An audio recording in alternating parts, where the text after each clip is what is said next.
Angélique Grimbert, je suis créatrice d'un contenu web qui s'appelle Angélique Marquise des Langes 2.0 sur Internet, qui est une chaîne YouTube qui décrit les tribulations d'une maman d'aujourd'hui, donc les joies et les peines d'une maman, qui montre ce qu'on n'a pas l'habitude de montrer sur la maternité. Je montre que oui, une maman peut être à bout, que oui, une maman peut avoir envie de tuer son enfant et que pourtant ça reste quand même une bonne maman.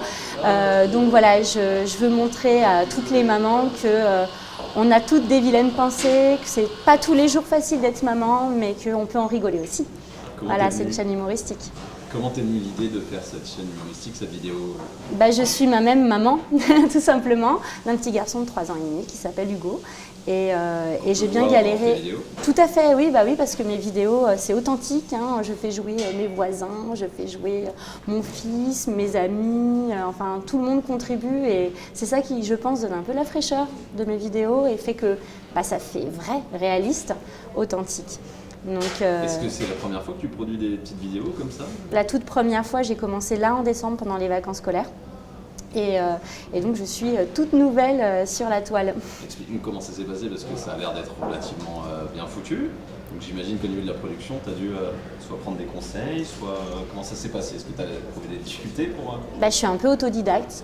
J'ai appris sur le tas, je me suis dit, tiens, si moi aussi je faisais des vidéos pour transmettre des messages, pour parler de la maternité, je trouve ça super intéressant. De toute façon, j'ai toujours été très active sur le net en tant que maman, et de future maman pendant ma grossesse. J'étais sur les forums, je participe à des posts Facebook privés et je me suis dit, mais c'est vraiment intéressant, surtout que je suis aussi conseillère conjugale et familiale à l'hôpital. Donc au sein d'un service gynécologie maternité, et je rencontre beaucoup de femmes. Et avec ces femmes, c'est vrai que l'épuisement parental, toutes ces thématiques-là reviennent souvent, sont très redondantes. Et je me suis dit que j'avais envie de rendre hommage à toutes ces femmes, visuellement, de montrer quelque chose. Voilà. C'était ma façon à moi d'exprimer un peu ce que j'avais en moi, mes différentes expériences. Et alors tu me disais tout à l'heure que tu as fini par proposer ces petites vidéos, une en particulier à la sélection du Web Programme Festival? Oui, un peu par hasard. J'ai été en contact avec ma chaîne étudiante justement et Ludovic Place m'a dit tiens, ça pourrait être intéressant pour toi. Donc je suis allée voir un petit peu ce qui se passait sur le site internet du Web Programme Festival.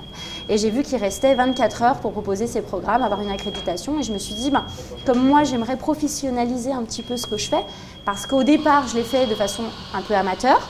Et au final, je me suis rendu compte qu'il y avait une énorme émulation autour de mon concept, autour de mes vidéos. J'ai reçu des messages de mamans, de parents, même de papas, qui me demandaient quand sera la prochaine, on adore. Et c'est vrai que ça m'a énormément motivée à continuer et à en faire toutes les semaines. Et c'est vrai que je produis en même temps que mes autres activités, c'est pas évident. Et je me dis, finalement, pourquoi pas en faire un métier, puisque c'est hyper stimulant, ça me passionne et visiblement, ça plaît beaucoup. Et je me suis améliorée en montage, j'ai pris des cours avec des amis, des choses comme ça. Et au final, ça rend… c'est du semi-pro, on va dire. Ouais. Beaucoup de débrouillardise et au final, ça plaît aussi donc, aux professionnels, si j'ai bien compris. Visiblement, parce que j'ai été sélectionnée par le jury professionnel dans la catégorie humour. Écoutez, j'ai proposé mon programme déjà pour la compétition grand public, pour pouvoir participer à ce festival. Je me suis dit, en même temps, on a une accréditation, donc pourquoi pas. Finalement, je vais faire participer déjà tous mes abonnés. J'ai 500 abonnés maintenant sur ma chaîne.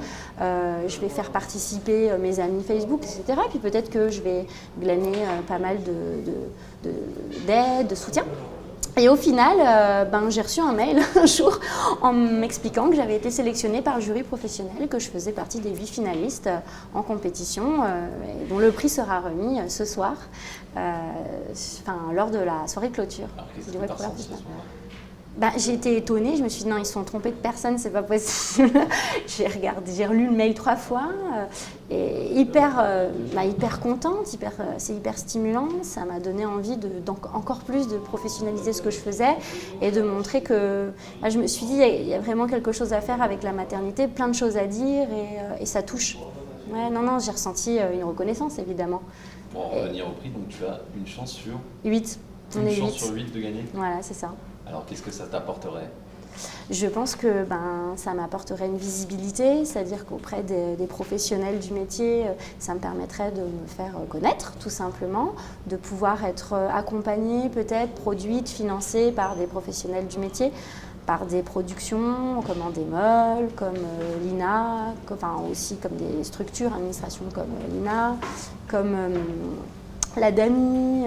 J'ai appris plein de choses aussi sur ce festival. Donc, oui, c'est ce que tu me disais, parce que toi, ton programme, ça a été fait à partir de briques et de broc, on va dire, et de débrouillardise. Ouais. Mais si tu veux faire quelque chose d'un petit peu plus gros encore, tu es bien consciente qu'il faut du financement. Et tu me disais que tu étais tout à fait intéressée.